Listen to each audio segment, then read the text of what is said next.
Hey Chael, Glenn Bell. Happy New Year, buddy. It's been 18 calendar years since UFC 1.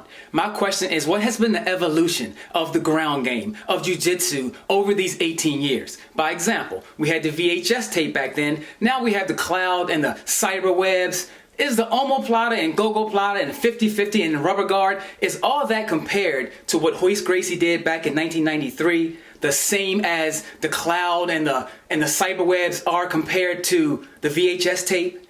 If right after UFC 1, just after Royce Gracie strangled Gerard Gordeau, he was taken to a cryogenic chamber, frozen in place, but fresh, ready to go, preserved for 18 years, thawed out unfrozen, dropped in the octagon January 16th this year for UFC Fight Night. Now the rules are of UFC 2. The key for me for that is, Royce can wear the gi. He likes to wear his gi. Let's let him have the gi, and there's no time limits. I don't want the referee picking Royce up every 5 minutes to be the reason he loses this fight. So we have the rules of 1993. It's UFC 2 basically rules. He has his gi, he has no time limits, and he's staring across the octagon, and across from him is Gordon Ryan. Now, obviously, Royce doesn't know who Gordon is. He's been in the chamber for 18 years. But for this, Chael, Gordon also doesn't know Royce. So neither man has prior knowledge about each other. It's a fresh match. There's Gordon with all his skills. There's Royce Gracie with his skills from 1993. Geed up, no time limits. So, Big John McCarthy comes in. Let's get it on. 4 broad strokes, Chael. I know you don't have the crystal ball, but what's your opinion? 4 broad strokes.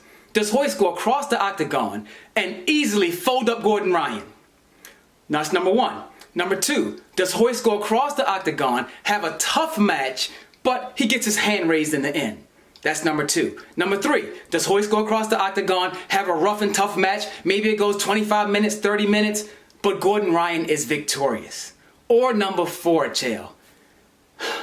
It's hard to even ask number 4 because Royce was one of my heroes for what he brought to the world, brought to the sport, the way he showed the little man that he can handle himself against a giant.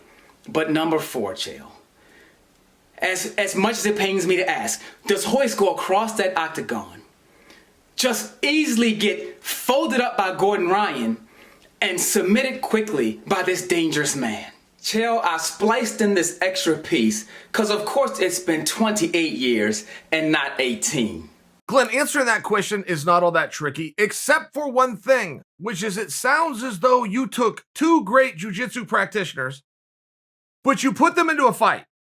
I mean, you did put them into an MMA fight, of which Royce had done plenty of. Even in the year 1993, Royce had done plenty of fighting. Gordon Ryan, even right now in 2020, has never done that. Now, how much are the strikes going to matter when Royce is not very strike heavy? I think that you have a conversation here and you eventually deduce yourself back to the fact we're just going to have a jiu-jitsu match. But that's not what the rule said. So because of the rules of the way that you put it, I'm going to put the guy that's been experienced and been in there and done that over the guy who hasn't, and therefore I favor Royce. Now, if I did interpret your intent correctly, which is to just have a jiu-jitsu match between a 1993 Royce Gracie and a current day Gordon Ryan, of course, Gordon runs right over him. And that isn't an insult to Royce. Anytime you cling to the old guard or try to say Wilt Chamberlain is better than LeBron James, you're not complimenting through nostalgia that time period. And maybe you remember, maybe you were in junior high, or maybe you were 5th or 6th grade and you're watching on a black and white TV with your father who has now left this earth. And so you have these moments and therefore you got to cling to Wilt Chamberlain. You're not complimenting Wilt, you're insulting the entire sport. If a sport does not get better, then the sport sucks. Basic biology is you evolve or you become extinct.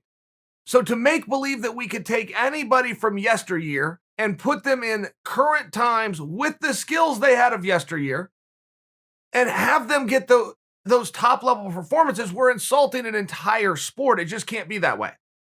Jiu-jitsu very specifically has changed over the years and much faster pace, much more rapidly than wrestling, judo, taekwondo, boxing, or MMA. Jiu-jitsu over the last half a decade is now an emphasis on lower body attacks. And that's largely where the Gordon Ryan would come in. If you cannot attack a guy at his knee, at his ankle, at his heels, and at his foot, you can't do today's jiu-jitsu. And if you don't know those techniques, and you have to learn those techniques to then go to the more important part, which is defending them. Even if you're not good at stretching somebody's legs out, you've got to protect yours, and then you can get to the arms and the necks and the chokes that are a little more traditional, but maybe that you favor yourself. But you have to know them both. And I only bring that to you. There was a time if you were a good wrestler with a basic understanding of jiu-jitsu, the best jiu-jitsu guy in the world couldn't do anything to you. I mean, there was a time that jiu-jitsu was getting embarrassed day in and day out. Black belts, masters, getting beat by white and blue belts. If that white or blue belt had a high-level wrestling, he was good shape, he wasn't afraid to grind. I mean, I'll go back to the Abu Dhabi days, but Mark Kerr, I don't know what color belt that Mark Kerr has, but it's somewhere along the lines of white, and it's no better than blue. He never got to a brown or a black, didn't even pursue that, didn't go and do gi training where he would even be in a belt system. He ran through Abu Dhabi. I mean, the biggest names and the biggest stars, he ran through it. Not just his weight class, he would enter the absolute, he'd run through that. Those guys weren't even close. They couldn't score a point on him. Now, if you took in a like Mark Kerr type today, an NCAA champion, a gritty competitor, a guy who needed that prize money, whatever his motivations were, and put him in Abu Dhabi right now, he's not going to make it past the first round. It's just not going to happen. It's just a different sport. It's just more evolved. And as much as a wrestler who is known to have a good base could get on top and then have a good heavy base, that was true. But now what they're doing with lower leg attacks, you can stay right in that base all you want. They'll have you squealing. It's just a different game. So if you're asking me, Gordon of today versus, now if Royce could have kept up, we're having a different conversation.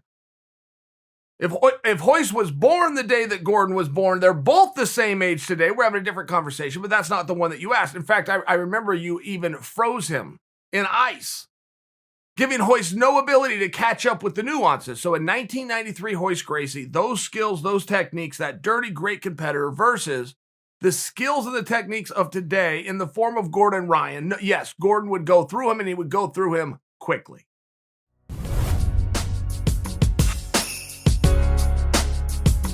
Uncle Chael, Uncle Chael, there's no bad guy like Uncle Chael. Never lost, not even a round, undefeated, undisputed. Oh yeah, here comes the bad guy. Uncle Chael, Uncle Chael, there's no bad guy like Uncle Chael. Never lost, not even a round, undefeated, undisputed. Oh yeah, here comes the bad guy. Uncle Chael, Uncle Chael, there's no bad guy like Uncle Chael. Never lost, not even a round, undefeated, undisputed. Oh yeah, here comes the bad guy, Uncle Chael.